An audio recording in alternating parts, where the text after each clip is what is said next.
While COVID was on, we noticed that the fridges in the country were getting full again. They were struggling to move them into Europe, and it looked like there was going to be no sales, and all our pheasants have to go for food.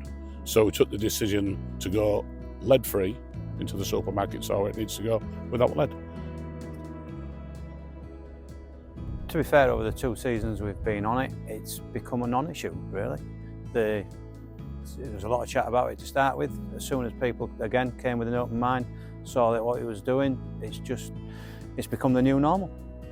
When we first started, it was a little bit apprehensive, really, of what was going to happen. Most people that came with an open mind, to be fair. We had some doubters, and during the day, for one way or another, I would say 98% went away converted, and the regular returners to Warter Priory, knowing now that they've got to use non-toxic, and not a problem to them whatsoever.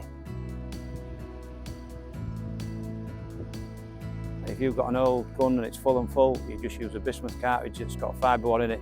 We'll go through the tightest chokes you've got, and anybody that's wanting to use a side-by-side that's half or less choked, you can go on to what the Regal cartridge now, which is 30 gram 4, and that's designed for side-by-sides, and it's been proven this year to be an excellent cartridge. In fact, some of the under and over lads are going on to it because it's such a sweet shot.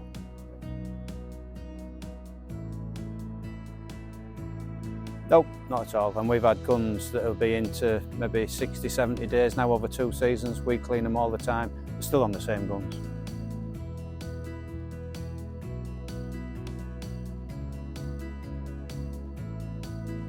So when it comes to comparing steel and bismuth shot, you're really comparing apples and pears, and those 2 different shot types suit different niches of the shooting sector effectively.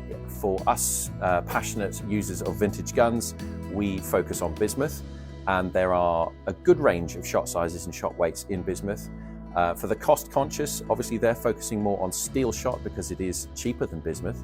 And there's a good range of weights there as well. But again, it comes down to the understanding of your equipment and your ability to get the best out of what chosen cartridge you have picked. So it's important to understand the differences between the 2 types of steel shot. There is standard steel shot and high performance steel shot. Standard steel can go through most nitro-proof guns with barrels that are in good condition, that are tight on the action.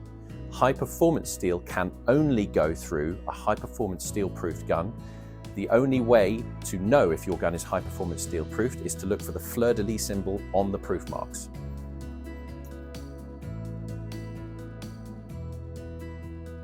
Well, you've got to remember they never missed when they were using lead. You've got to remember that one, all these so-called stratospheric club that can shoot the 110-yard birds. I'd like to see them. But this year we've seen some of the highest pheasants we've ever seen killed. And on the last day we saw the highest one I've ever seen in my life killed. And I've been in it since I was 16 years old. So there's no problem. The cartridges are above the ability of most guns.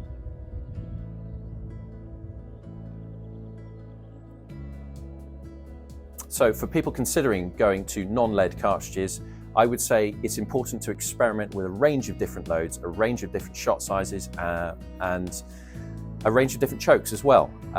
Heed the guidance that the Proof House have put out. That is available online, and just find out what works for you. Confidence is an incredibly important part of shooting well. If you have confidence in your equipment, in your cartridge, you're far more likely to shoot well with it. If you have no confidence in your equipment or cartridge because you haven't experimented, then you are not as likely to shoot well. So experimentation for what you consider your style of shooting and your normal range of shooting, that matters a lot. Don't be frightened to do it. It's obviously, it does its job. We've got to look, if you want to continue shooting, sooner or later we're going to have to make the change, or somebody might make it for us and save our own sport. Take the toxicity out of food, put it on the table, and you can't argue with them. I would say there are a range of different options other than steel, but if you're stockpiling lead in the misguided thinking that you are future-proofing yourself, then you may well find that when you turn up to a game shooting day and they say no lead, you may not be able to shoot. So all of that money you've piled into 20,000 lead cartridges under the stairs is probably going to be money wasted. It's important to understand that this is coming and you must get prepared for it. Experiment, conduct your own experiments, take a range of advice, but your experimentation matters more than my experimentation.